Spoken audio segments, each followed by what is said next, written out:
ako'y may kaso pa lang at hindi pa napapatunayan sa hukuman. Hindi kagaya po ang ating butihing senador ay na-convict na po. Mr. Chair, how can we be sure if the video that is going to be presented before the committee is totally unedited? We will... Knowing this person who has a lot of criminal records.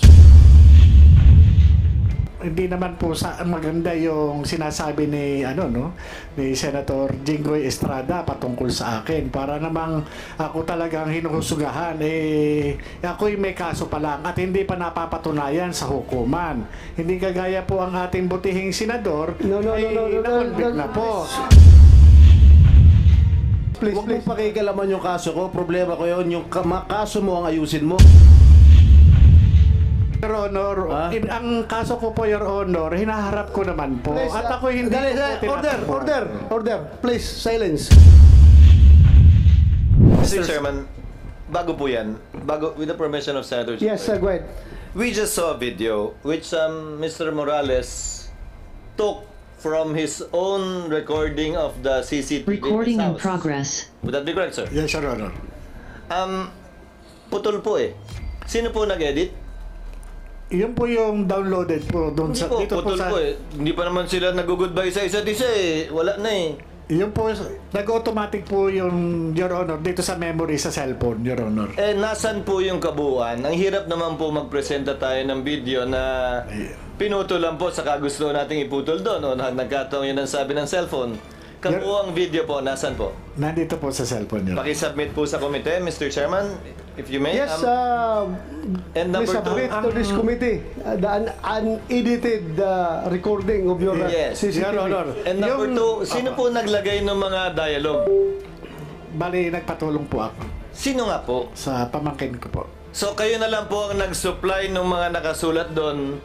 Hindi naman po yan AI na lumalabas doon sa CCTV nyo na yung sinasabi ay lumalabas. Hindi naman po, Your Honor. So interpretasyon nyo na lang po yun, yung mga nakasulat doon. Based po doon sa sinasabi Sa po. pagkakarinig nyo. Opo. Apo.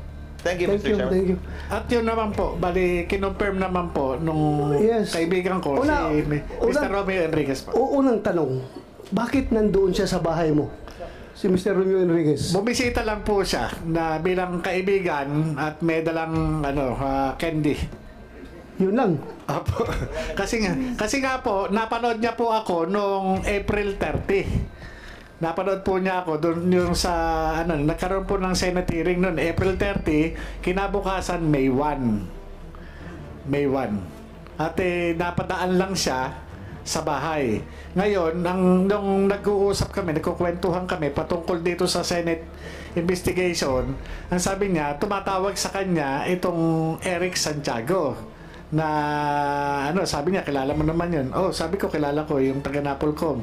Do you think kasama yun sa plano niya pagpunta sa bahay mo na mag-uusap sila or coincidental lang na tumawag si Santiago? Hindi ko po alam kung meron na silang previous na pag-uusap o ano man po. Basta Kaya nga, that very important na i-submit mo to this committee yung unedited recording para kailangan natin yun. Yes, Your Honor. Mr. Chair, how can we be sure if the video that is going to be presented before the committee is totally unedited? We will... Knowing this person who has a lot of criminal records, Mr. Chair. We will seek the expertise of the PNP Anti-Cybercrime Group. Alam nila yan kung yan ay pinagputol-putol o unedited yan. So, yung buong recordings mo, okay lang sa'yo kung papuntahin ko sa'yo yung PNP Cybercrime Group para to retrieve the recording.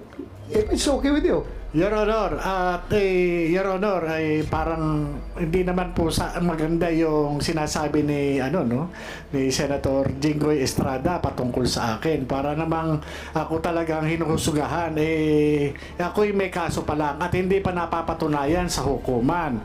Hindi kagaya po ang ating butihing senador na-convict na po. Ay, wag naman po. Alam mo, Honor. Morales, Hindi, alam mo, Mr. Senator Morales, Jinggoy, Senator Jinggoy, please.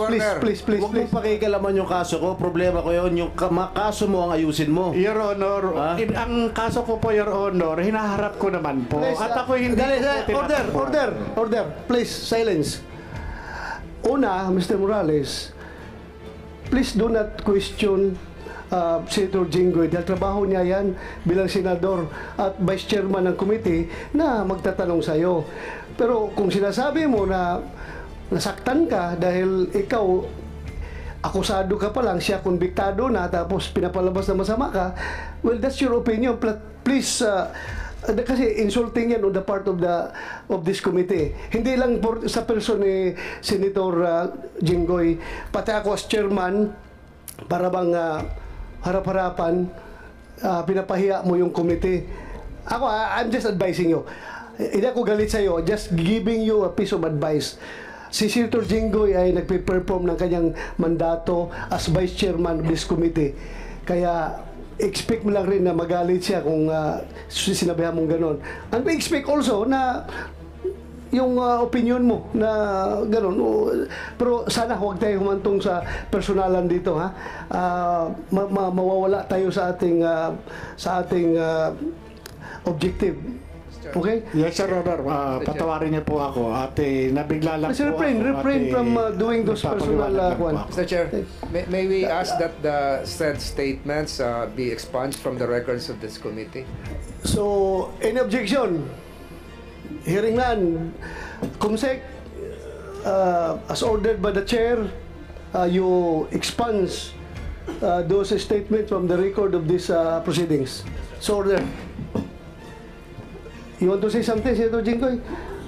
Are we done with until when? Si Mr. Santiago and Mr. Enriquez? Before I proceed with the question. Ganito, siya muna, tapos pagbigyan ko itong pangalawa kasi silang dalawa nakikita sa video, then afterwards sa kanilang dalawa, itong nasa kabilang linya. Sige. Kung okay lang. Yeah, Mr.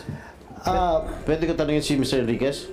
Okay, yeah, go ahead. Mr. Enriquez, what were you doing in the house of Mr. Morales? Mr. Senator, I need to present my preliminary statement first to tell all. I am really hurt. How long is it, Mr. Well, maybe 5 minutes. All right. Sige, go ahead. Please, You With the can permission deliver. of the chair. Yeah, go ahead. Magandang tanghali po sa ating lahat. This day is very significant and historic. 107 years ago on May 13, 1917, our beloved mother, the Blessed Virgin Mary, appeared as the Lady of Fatima to 3 little children. A momentous event that transcends time and touches the divine. Today, May 13, 2024, allow me to invoke the intercession of the Lady of Fatima for guidance and enlightenment as we continue this hearing. As a Marian devotee, I will speak no lies but only truth to your honor. I am here before you not only as a resource person, but as a bearer of a message equally rooted in truth and reverence. Mr. Senators, I am fully aware of the solemnity this occasion demands. Echoing the wise words of Senator Chis Escudero, during the last hearing, I affirm that everything I present will stem from personal knowledge and not hearsay. This testimony is my sacred pledge to truth, for truth is my master. Truth, like love and laughter, cannot be hidden.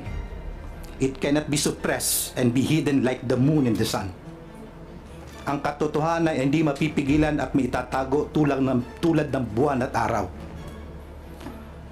During the May 7 Senate hearing, Morales mentioned in his testimony that his malapit na kaibigan, ako po yun, visited him on the day after the April 30 hearing.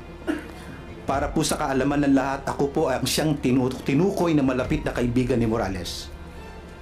Ano nga ba ang kaugnayan ko kay Morales?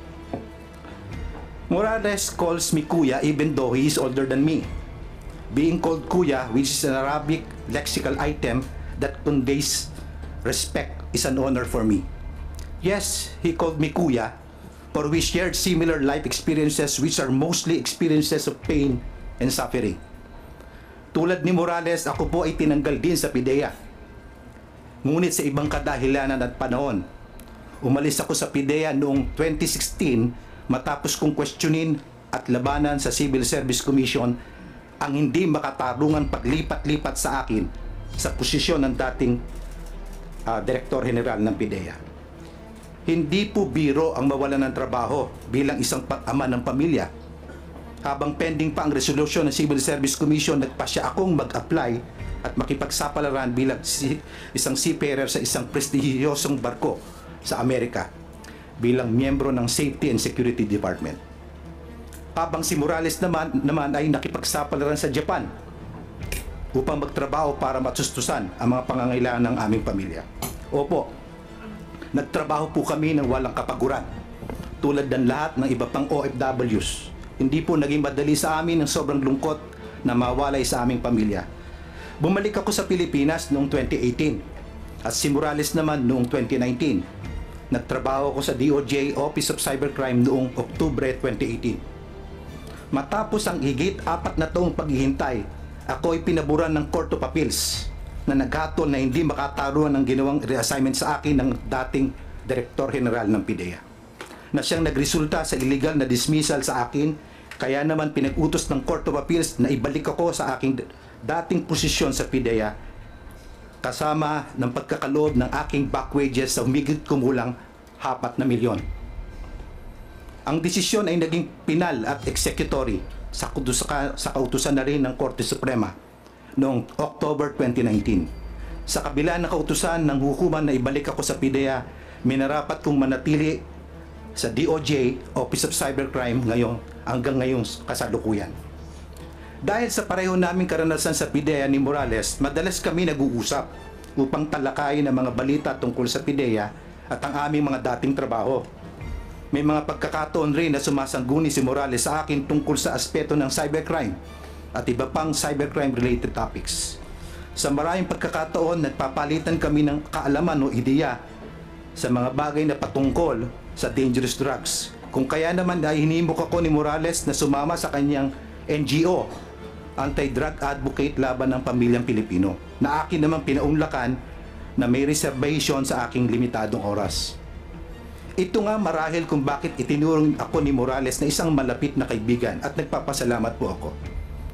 Mr. Senator, few days after Maharlika circulated the alleged PIDEA classified documents in social media and Morales informed me of this, I immediately advised Morales not to participate on the issue considering the current political situation confronting our country today, the impact of such revelation and the possibility that it be used for political cause. Matagal ka nang wala sa PIDEA, wag ka nang makialam. Pinayuhan ko siya na wag siyang makisali sa ganyang issue at matagal na nga siyang wala sa PIDEA. Weeks leading to April 30 Senate hearing, apparently certain of his conviction to attend the Senate hearing, I asked Morales to bring with him copies of documents, kung meron ba talaga, sworn statements of his confidential informant, or at least pictures man lang to support his claim. Unfortunately, none of these pieces of evidence were presented by Morales on April 30 hearing. I followed intently the flow of the April 30 hearing. Morales' credibility was clearly doubted because of his past record of cases, both administrative and criminal. Naramdaman ko bilang kaibigan ng sakit na kanyang pinagdaraanan noong April 30. Sino ba naman ang may gustong sariwain pa ang sugat ng kanyang nakaraan? For this reason, I was compelled, ulitin ko po, I was compelled to visit Morales the next day, May 1. Yun po yung nasa CCTV footage. In his house to help a friend in distress. But what transpired after that in his house needs to be clarified in its proper context for the guidance of all. I am now prepared, Mr. Senators, to answer your questions to the best of my ability. Maraming salamat po.